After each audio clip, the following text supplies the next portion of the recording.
everyone, my name is Rahul Keshwani and I am going to teach today a topic of mathematics, that is distance, speed and time. A lot of questions come from this topic in competitive examinations, so let us have a look at this topic.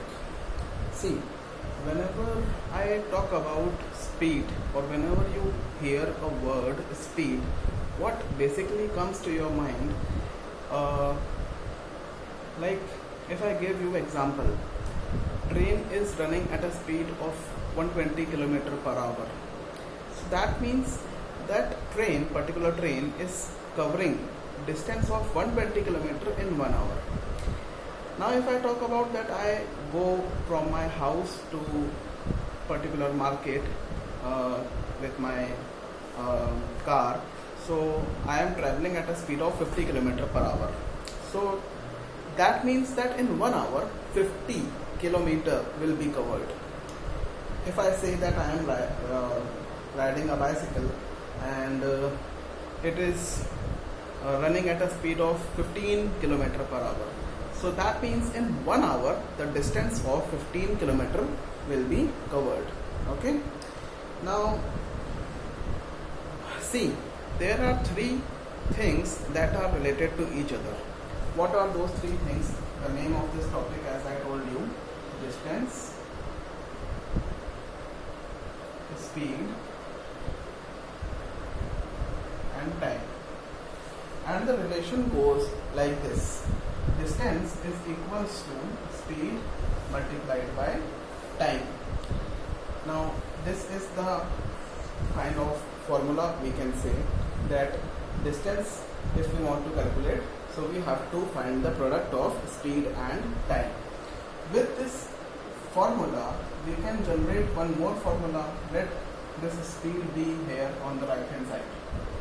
This time is getting multiplied, it will come down in denominator and we will get the formula for the speed, that becomes distance upon time.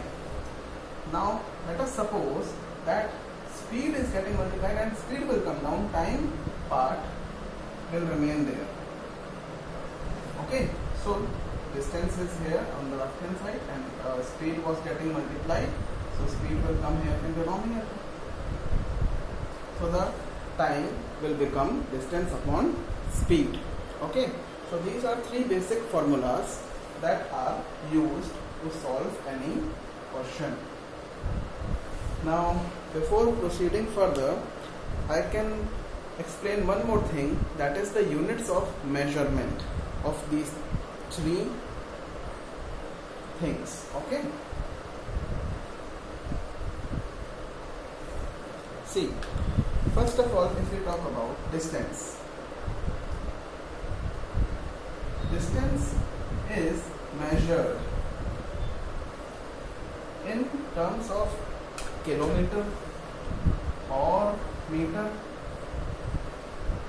or centimeter or millimeter or decimeter or decameter or hectometer, anything it can be.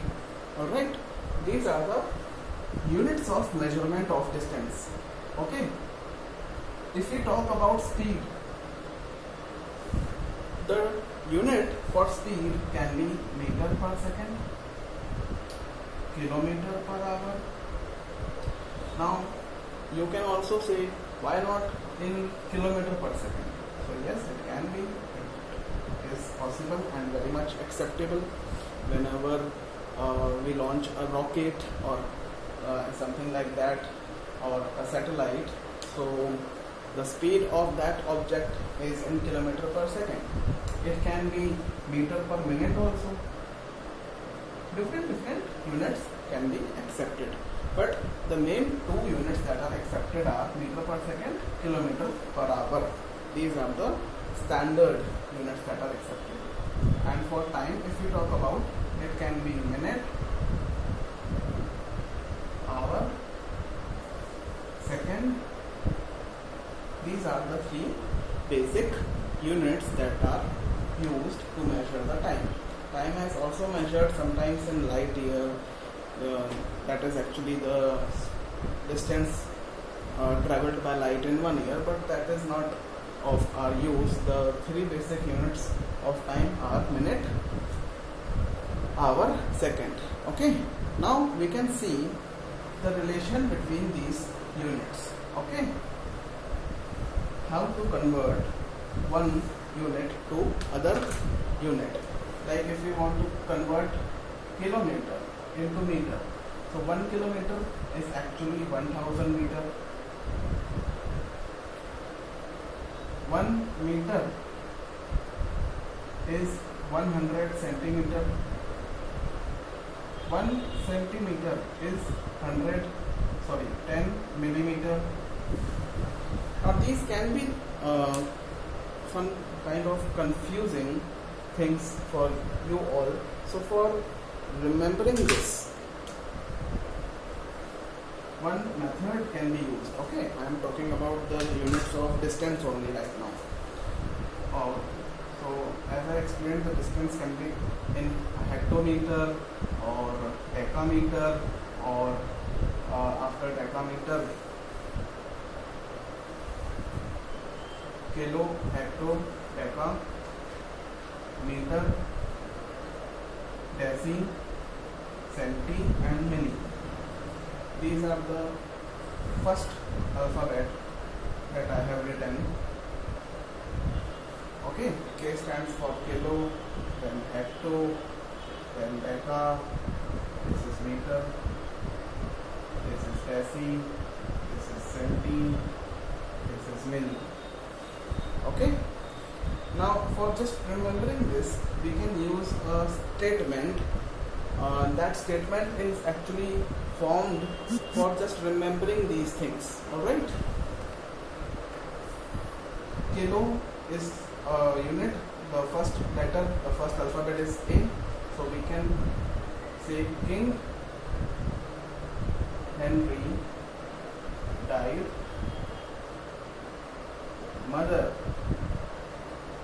didn't cry much. So these are actually the first alphabets that we have taken and formed a statement. King Henry died, mother didn't cry much. Now if you say that we have to convert kilo into deci. Okay, kilo into deci. So how many steps you have to jump from kilo to reach deci? 1, 2, 3, 4. So 1 kilometer will become equal to, after 1 you can apply 4 zeros. Why 4 zeros? Because we have jumped 4 places. Okay, and you can reach to decimeter.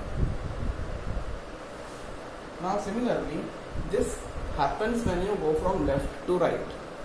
But when you come from right to left, suppose you have to come from milli to deca.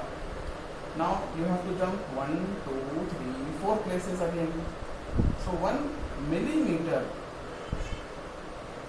will become 1 upon, after 1 you have to apply again 4 zeros, deca. Now in this case we are actually dividing it by 10,000. Why 10,000? Because after from milli we have to reach deca, and that is in the reverse order, means from right to left. How many places? 1, 2, 3, 4. So that is why 4 times 0 after 1. That stands for 10,000. Now suppose you have to reach from centi to hecto. So again 1, 2, 3, 4. 4 times you are coming on the left hand side. So 1 upon 10,000. That will become 1 centimeter equals to 1 upon 10,000 hectometer.